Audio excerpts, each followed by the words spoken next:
new iPhones.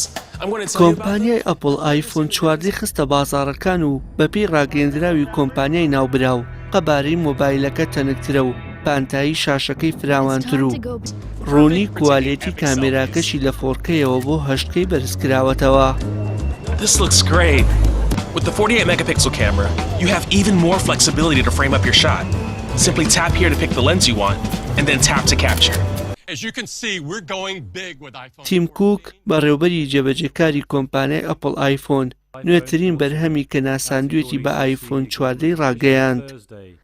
لە گرنگترین تایبەتمەندیەکانی سەر ڕاینەبوونی ئینتەرنێت لە نێو دەریا و بیابانەکان دەتوانێت کورتەنامەی فریاگوزاری بنێرێت. allowing you to deliver critical information. The camera app. Point the lens at the QR code to scan. بە مەبەستی پاراستنی سکوریتی ئاسایشی هاوڵاتیانی ئەمریکی کۆمپانیای ئەپڵ هەر چوار جۆرەکەی مۆبایلی بە شێوەی بێسیم دروست کردووە و بەکارهێنەرانی دەتوانن بە سوودبینین لە سیمی ئەلکترۆنی هێڵە دڵخوازەکانیان جێگیر بکەن.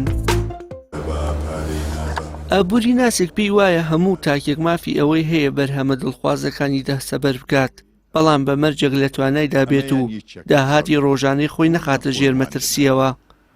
خەڵکێک گەنجە یاخود هەیە وڵات تەمەنیش هەیە حەزەکە بەدەستەوە ببێنرێ بڵێ من لە خەڵک کەمتر نیم.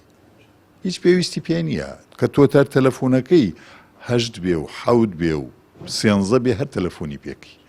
جار وایە ئەو کەسە ئیشی بە ئیمێل و ئەوانەش نییە، ڕنگ بێ چاتێ بکە، ڕنگ بێ سناپە نازام هەنێ شتی وای پێویست بێ یاخود با بڵێن ڤایبەری بەکاردێنێ کامێرەکەی بەکاردێنێ، بەڵام ئەوەیە ئەگەر کەسێک توانای نییە خۆی نەخاتە ژێر فشاری ئەوەی کەوا بە قست بیکڕێ و توانای کستەکەی نەبێ و ئەوە کارێکی ڕاز نییە. دوکاندارێک کە پیشەی چاکردنەوەی مۆبایلی هاوڵاتیانە دەڵێت لە ئێستادا هاوڵاتیەکی زۆر ڕوودەکەنە وەشەکان بۆ چاکردنەوەی مۆبایلەکانیان و کەمتر بیر لە گۆڕینی مۆبایلەکانیان دەکەنەوە.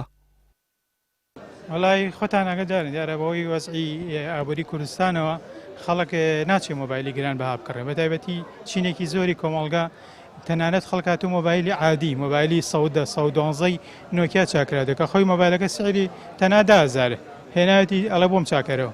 کاتێک پێڵم ئەمە پاری خۆی لانەی تێبچێت ئەڵێ ناچارم چکە من ناتوانم مۆبایلێکی زیاتر بکڕم لەبەرەوەی باری دارایی خەڵک لاوازە کا مۆبایلی کە خراپە هەرزانە هێ لێرە چاکێکاتەوە کێشێکی بچووکێ بیان کێشەیەکە بە چاکێکاتەوە ئەیباتەوە بەکارێنە تا توانە هەوێ مۆبایلێکی باشتر کڕ.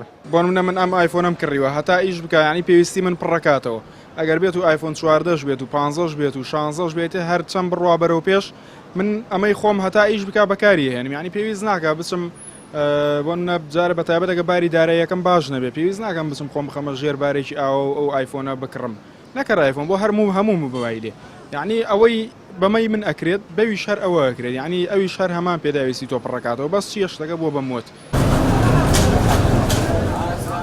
سەرڕای گۆڕانکاریە بەردەوامەکانی ئامێرە زیرەکەکان، بەڵام بەهۆی کەمی گۆڕانکاریەکان لە نێو ئامێرە نیو کۆنەکان کەمتر هاوڵاتیان وەک ڕابردوو پێشوازیەکی گەرم لەو ئامێرانە دەکەن.